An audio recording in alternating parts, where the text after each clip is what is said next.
Mga katrops, welcome back ulit kayo sa aking channel Sports React PH at ngayon na ay pag-uusapan natin ang balitang nagsalita na nga ang Team USA sa reklamo sa kanila ng mga referee. Pag-uusapan na rin nga natin ngayon dito sa ating panibagong video ang balitang MVP na nga daw po si LeBron James sa Olympics.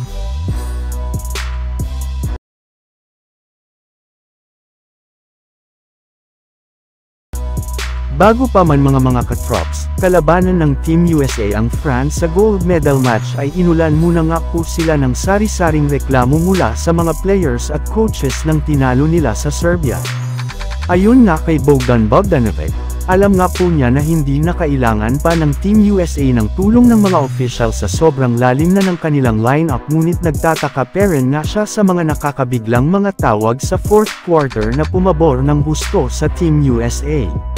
Subalit ayon nga sa naging pahayag ng isang referee ng kanilang laro, wala rin naman nga daw silang nagawang bad call sa kanilang laban. Sadyang nahirapan lamang nga daw po ang Serbia na madepensahan ang Team USA pagdating fourth quarter.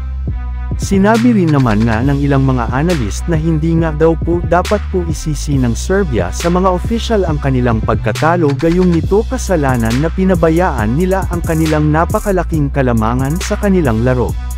May ilang mga players rin naman nga ng Team USA ang nagsabi na masyado nga daw pong na-pressure ang Serbia sa fourth quarter at hindi na nila ito kinaya pa. Samantala pumunta naman tayo sa ating sunod na pag-uusapan ngayon sa lumabas na balitang MVP na nga daw po si LeBron James sa Olympics.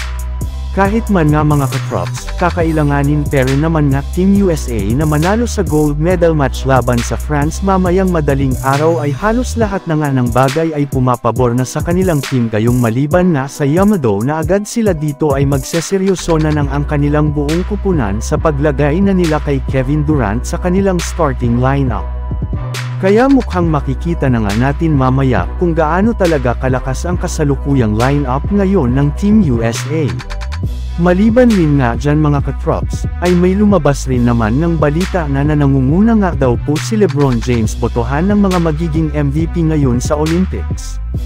Sa katunayan, ayon nga sa ibinulgar ng FIBA ngayong araw, 4 na panel of expert nga daw po ang bumoto na magiging MVP sa Olympics si LeBron James, kung saan susundan rin nga siya ni Nikola Jokic ng Serbia at Isaiah Cordinier ng France. Kaya dahil nga dyan kung sakasakali man nga na maipanalo ng Team USA ang kanilang gold medal match ay sigurado nga na siya na ang magiging MVP. So yun lang nga mga katrops ang handog ko sa inyong storya ngayong araw. Sana nag-enjoy kayo. Please like and subscribe my YouTube channel Sports React PH para sa iba pang storya at update patungkol sa NBA. Kita-kits muli sa ating susunod na video.